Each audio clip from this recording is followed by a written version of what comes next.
Alors nous sommes en mars 2026, il fait froid, les conditions climatiques sont relativement froides sur la partie nord de la planète et c'est un hiver qui est rigoureux. Et pourtant, aujourd'hui, on anticipe en fait peut-être un été chaud 2026, un été caniculaire. Et essentiellement, c'est dû à l'hypothèse d'occurrence d'El Niño en 2026.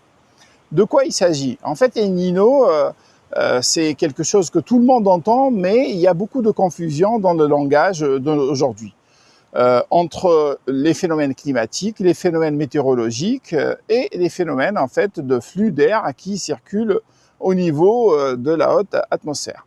En effet, la tendance générale, c'est le réchauffement climatique. Mais à côté de ça, nous avons des accélérateurs ou des modérateurs ou des phénomènes qui n'ont pas d'impact. Ce qui se forme au niveau du Pacifique, c'est on pourrait avoir des épisodes de El Niño, comme c'est la probabilité de cette année, soit El Niña, et là c'est un modérateur, soit en fait des épisodes neutres, et là il n'y aura pas d'impact, mais le réchauffement climatique continue. Donc il faudrait distinguer réchauffement climatique structurel et les phénomènes qui peuvent accélérer ou modérer et qui sont liés à ce qui se passe au niveau du Pacifique. Généralement, nous distinguons trois phases. La première phase, ça peut être un réchauffement, et le réchauffement, ça influence les courants d'air, et on a El Niño qui s'installe, et donc des courants chauds qui font en sorte qu'il y a un réchauffement qui est accentué avec le réchauffement climatique naturel. Deuxièmement, nous pouvons avoir des phases qu'on appelle El Niña, où au lieu d'avoir en fait des phases chaudes de réchauffement, on a des phases de refroidissement et qui se répercutent au niveau international. Et nous pouvons avoir des phases neutres, ce qu'on appelle l'ENSO, donc c'est le phénomène qui conjugue El Niña, El Niño ou des phases neutres. Or, cette année, à l'été 2026, l'hypothèse d'avoir un été très chaud a été relevée au niveau de l'Agence internationale de la météo. Pour le moment, en fait, nous sommes dans une anticipation de quelque chose, c'est-à-dire qu'il y a des projections et il faut retenir un chiffre.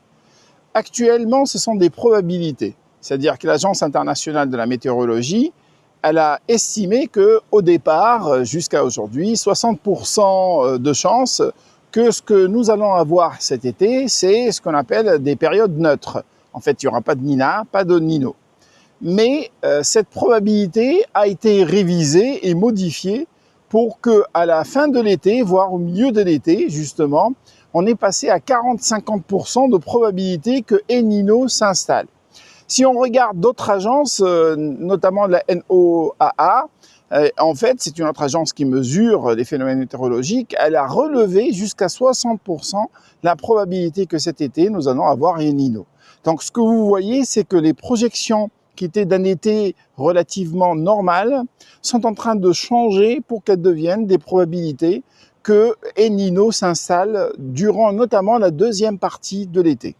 Alors jusqu'à présent, nous sommes dans les pré-projections, nous avons des probabilités que nous avons établies avec des influences, mais nous n'avons pas un phénomène fortement installé ou qui sera installé.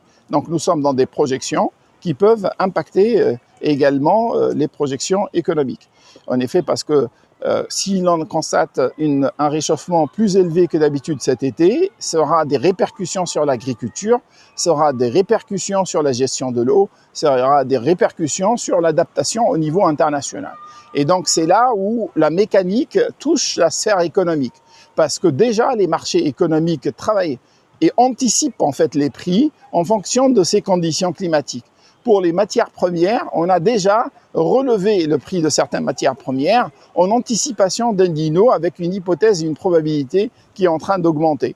Ceci pourrait toucher des matières premières comme le cacao, comme le café et comme d'autres denrées. Donc c'est là où les politiques publiques doivent prendre le relais et être attentives aux semaines à venir, notamment à ces projections et l'évolution de ces projections et si le phénomène El Niño va s'installer durablement ou non.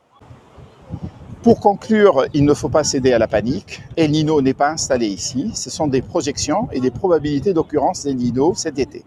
Donc il y a une forte probabilité qu'El Niño s'installe durant la deuxième partie de l'été et que l'été sera relativement chaud. Il faudrait que les autorités publiques continuent de surveiller les probabilités d'occurrence de ce phénomène parce qu'il y aura des répercussions sur l'eau, sur la gestion de l'eau, sur l'agriculture et sous tout un autre domaine de l'adaptation. Donc El Niño, c'est un phénomène très important qui a influencé déjà les températures de manière anormalement élevée les étés précédents, et il pourrait revenir et ça aura des répercussions très importantes, notamment dans le sud de l'Europe, dans la Méditerranée, avec des épisodes qui pourraient amener des feux de forêt à nouveau. Donc à surveiller attentivement, et on vous en parlera dans les semaines à venir.